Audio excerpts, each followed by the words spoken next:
What's up, Jabroni? Steven here. Welcome back to yet another reaction. Today we are hopping into Doctor Who episode number 10 or 9 of Doctor Who, titled The Family of Blood. Hopefully you've been enjoying the series. If you have, like, comment, and subscribe to the channel. Head over to Patreon. Full, uncut, unedited reactions over there if you want them. If you don't want them, that's okay. You can get episodes here whenever they show up. So I'm not in my current location. A lot of you guys seem to really dig the last episode, so hopefully you guys will dig this one. Not in the best of states right now in terms of being able to record. Not, like I said, I'm not in my regular location, in a closet right now. Don't have my equipment the way that I want them, but it's okay. We're gonna hop in here, have a good time, hopefully, and kind of take things from there. So, yeah, like, comment, subscribe over on Patreon. You can get episodes early, fully uncut, unedited, all that stuff that you guys already know. Like, comment, subscribe. Pretty much, here we go. Time Lord. He's too scared. Scared and holding a gun's a good combination. Do you want to risk it? I guess my only dislike of this episode is that how jealous Martha is of the Doctor having another love interest. Get everyone out. Flash them out. Get back to the school. Tell the headmaster. Don't touch me. What? As bad as them. Motherfucker, you have my watch. Screaming? Get the gun! Good work, soldier. This guy, who's this actor? The kid that's playing the one guy. Oh shit. Pause that. Is it Harry Lloyd? That one kid is like pretty. I dig him, man. Mr. Snell, telephone for the police. Mr. Phillips, with me. We shall investigate. No, but it's not safe out there. Mr. Smith, it seems your favourite servant is giving me advice. You will control her, sir. Wow. There's always a woman involved. Am I to gather that some practical joke has got out of hand? Headmaster, sir, good evening, sir. Come to give me a caning, sir. Would you like that, sir? Keep a civil tongue, boy. Have a part in this company and come inside with me. No, sir, you will send us Mr. John Smith. That's all we want, sir. Mr. John Smith and whatever he's done with his Time Lord consciousness. Country! Etc., etc. Run along, Headmaster. Run back to school. Poor guy. Send us Mr. Smith! Soldiers! More?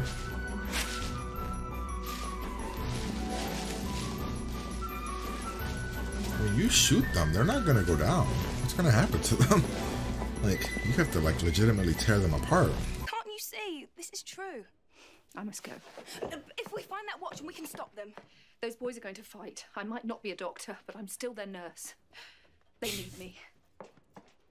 I mean, if they hit you with those guns, you literally just die. Why wouldn't the kid give the watch? He hears them talking about the watch, right? Did he not hear them? How strong is she, do you think? Does she really want to see this?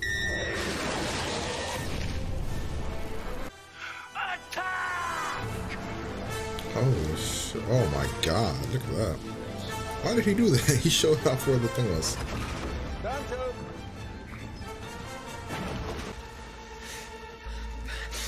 Oh my God! I'll just start blasting. You, child, come out the way. Come in. No, it's her. It's You her. know who's out there? It's the Cartwright girl, isn't it? Come here, come to me. Mr. Rocastle, please. Don't go near her. My hat. So funny. Shoot the bitch. Hutchinson, lead the way. She's dead. Well, go on then. Man, I am taking a bullet to that little girl. They're dead, they said, right? That's not even her anymore. Holy shit. This one, is that him? No. Right. And we can kill this lot. Lord of Time. That's him. Upstairs! More boys inside, I'll find them. Where? No. Retreat! Go another way. You recognize it, don't you? Come out, Doctor! Come to us! I've never seen it in my life. The blue box. You dreamt of a blue box. I'm not. I'm John Smith. That's all I want to be. John Smith. With his life and his job and his love. Why can't I be John Smith? Isn't he a good man? Yes, he is. Why can't I stay? But we need the doctor. Damn, dude, he is so good.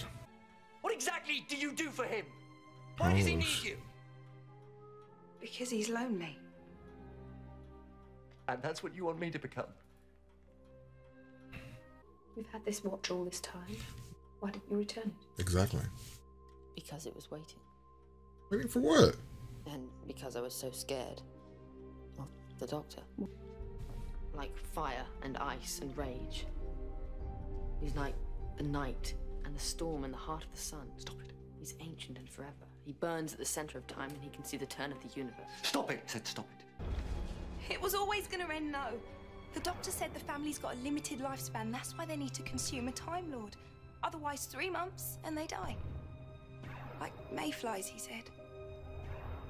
So your job was to execute me?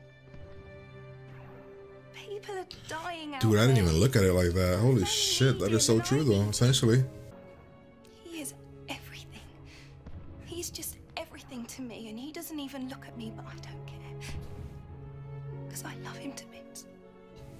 And I hope to God he won't remember me saying this. Oh my Martha, Jesus, Timothy. yo. Would you leave us alone, please? Man, look at my man's acting right now, dude. Man, he is.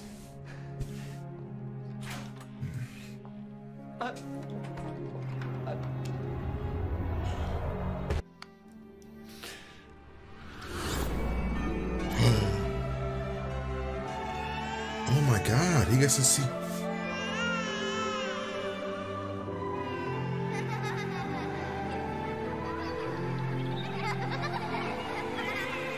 Everyone's safe. And they all send their love, John. It's done. Thank you.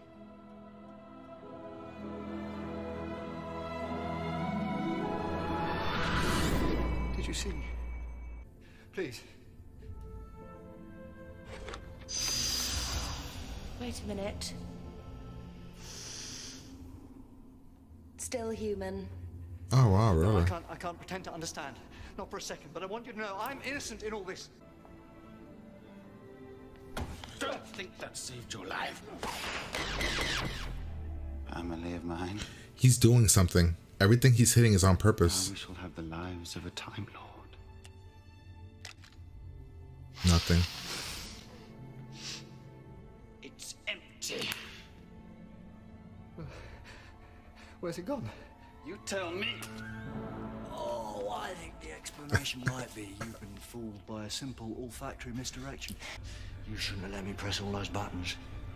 But, in fairness, I will give you one word of advice. Run.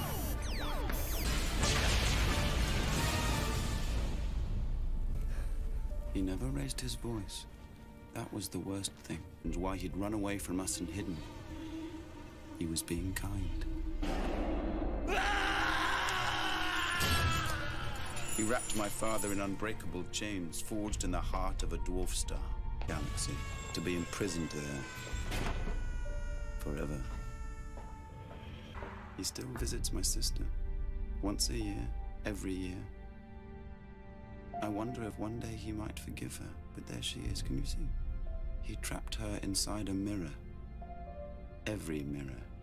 If ever you look at your reflection and see something move behind you just for a second, that's her. That's always her. As for me, I was suspended in time, and the doctor put me to work standing over the fields of England.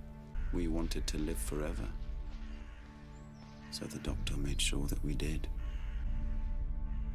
What the fuck, dude? Are you shitting me right now? If the doctor had never visited us, if it never chosen this place on a whim, would anyone here have died? Oh fuck. They all died because he chose to come here to hide. Their lives were changed, rocked, because the doctor chose to come here. He never comes here, they never... Interesting. Damn, this episode probably has some of the best acting of the entire series. Like, real talk. David Tennant gave probably his best performance, maybe, to this date. Last night, I would have said anything to get you to change. Oh, yeah, of course you would. I mean, I wasn't really... No. Fine. There we are then. There we are then, yes.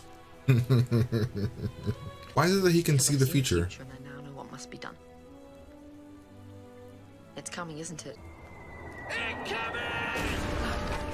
In June 1914, an Archduke of Austria was shot by a Serbian. And this then led through nations having treaties with nations. Snell. They die here. To the right. Oh. They were supposed to die there. The doctor's here. He's watching. They fell with their faces to the foe. They shall not grow old, as we that are left grow old. Okay. Well, that was episode number 9. Damn. I mean, that episode was, I don't know. I thought it was really good. I'm leaning towards like a really strong 9, honestly. I'd have to really think about it, but like, let me see real quick. I'm very curious as to where I would rank this currently right now. Above, let's see, these two.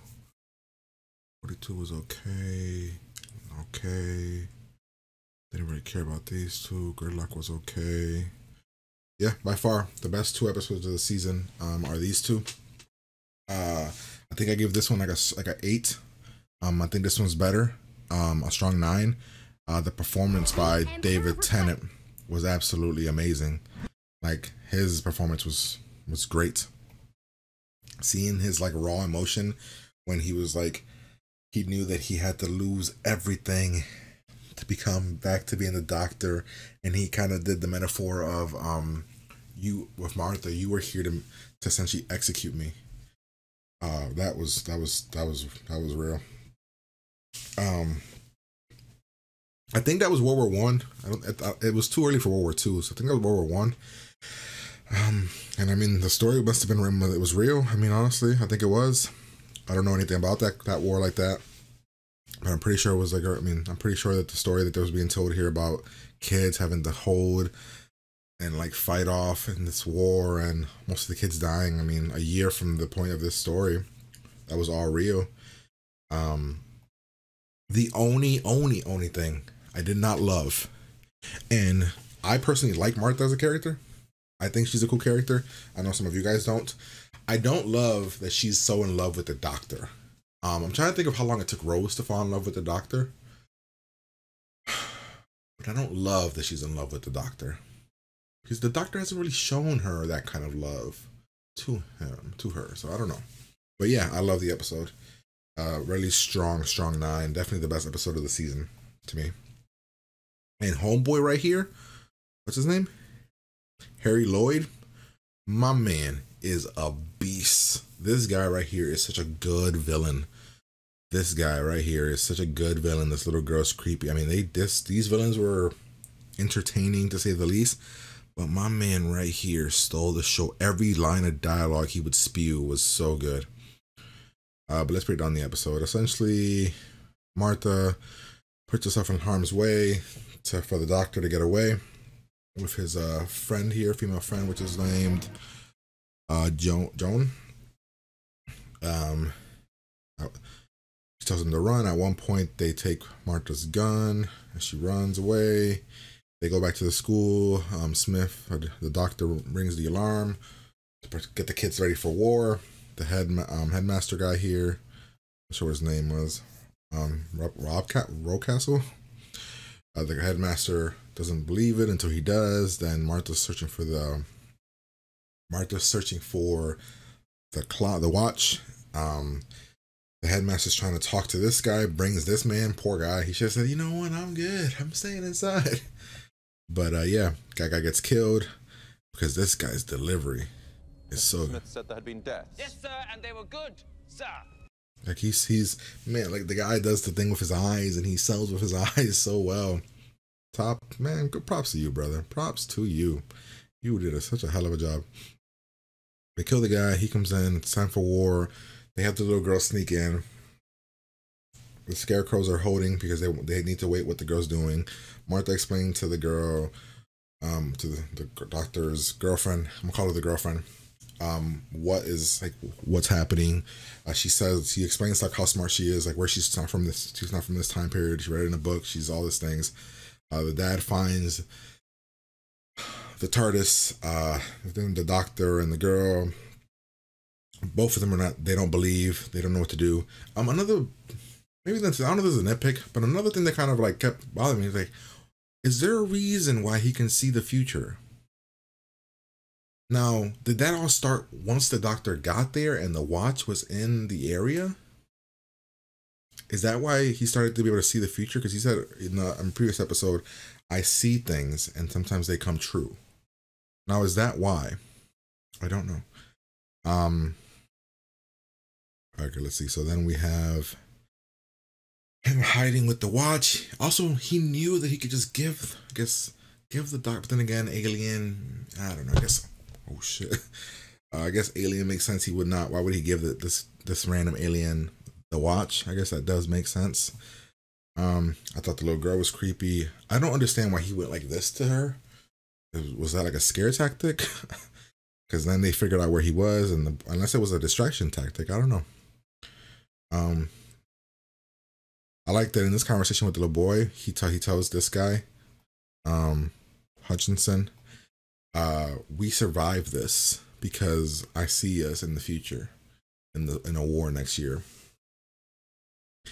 This is when the Scarecrows attack. I thought this was executed amazingly, where the little boys are fighting and they're shooting these scarecrows, right? To them, they don't know that they're actually scarecrows. I mean, the guy said that they were, but they didn't, they weren't sure, so they were shooting it, and they're crying, and it's war, and seeing the raw emotion of these kids was done really, really well. Then in the end, turns out they didn't kill anything because they were scarecrows. The little girl shows up. They try to warn the headmaster guy. She kills the guy. Then the doctor retreats in a weird situation. They retreat, they run away, but most of the kids don't get away. They're being one by one trying to show to this girl to find who actually has the watch. Martha again explains it to the doctor. He doesn't want to believe it. She even says, you drew a blue box. You talk about this blue box. He doesn't want to believe it. He's in denial. They know that the doctor's going to come for the TARDIS, so they're going to kind of wait and, make him so he has to come out. They're going to bomb a bunch of the cities. We go to this house because she said the little girl lived here. Therefore, they died. And this right here. This right here.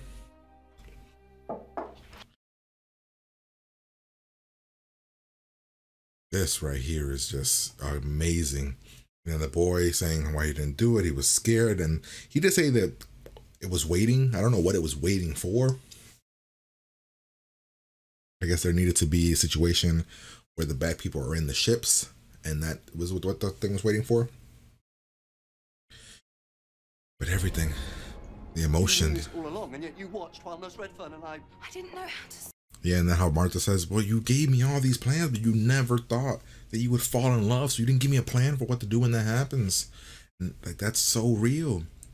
That's so fucking real. It's so good. And it's just emotion, great acting, phenomenal acting. Him just kind of, he doesn't want to go. And he's just crying. And then this thing where he fucking sees what his life would be.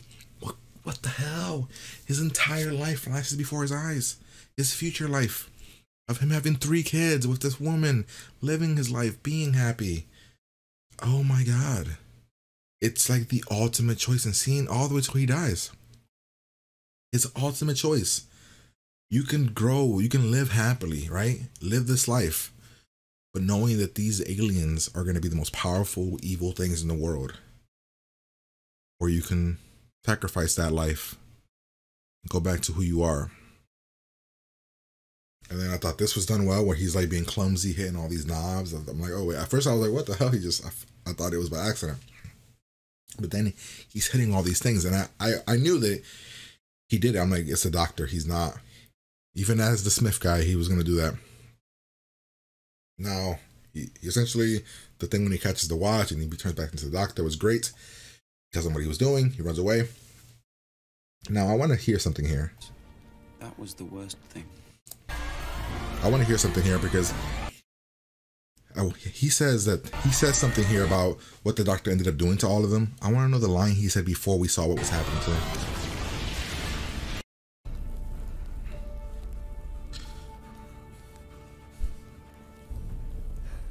He never raised his voice. Mm-hmm. That was the worst thing. The fury of the Time Lord. And then we discovered why. Why this doctor, who had fought with gods and demons, why he'd run away from us and hidden. Why he run away from us and hidden? He was being kind. He was being kind.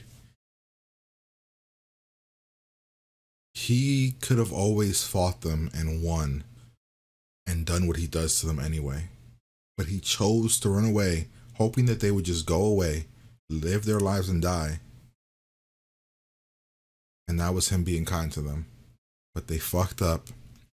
And then what came for them was their punishment. He said the father was chained up and left where? Fought with gods and demons, why he'd run away from us and hidden. He was being kind. He wrapped my father in unbreakable chains, forged in the heart of a dwarf star. And he left him there. My man's never escaping. He's just gonna always be there. The mom got pretty much sent into an infinite black hole. The sister got trapped in mirrors. And I thought that the way that they explained, if ever you see something behind you, it was probably her. And then my man is a fucking scarecrow forever. And he kind of looks like the scarecrow from the Batman movies. The actor here, this guy. Kind of like Cillian or Cillian Murphy. And then we have this. I love her dialogue here when she explains, if you would have never came here, would anybody have died? Hitting the doctor with that real raw stuff. Interesting that the doctor was willing to bring her on as a companion because he felt bad because he didn't have any connection to her really emotionally. It was the Smith guy, which I don't know if the doctor actually remembered that stuff.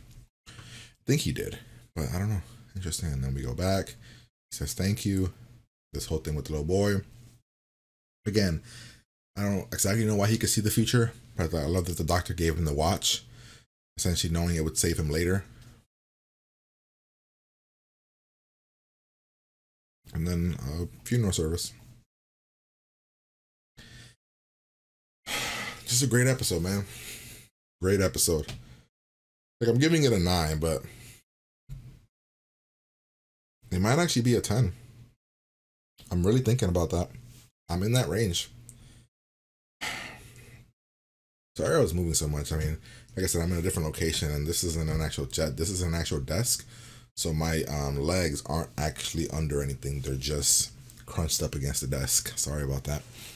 What a great episode, man. So hopefully you guys enjoyed this. If you did, like, comment, and subscribe to the channel. Head over to Patreon for the full, uncut, unedited reaction. You can get episodes early over there if you want them. If you don't want them, that's cool. You can get episodes here whenever they show up.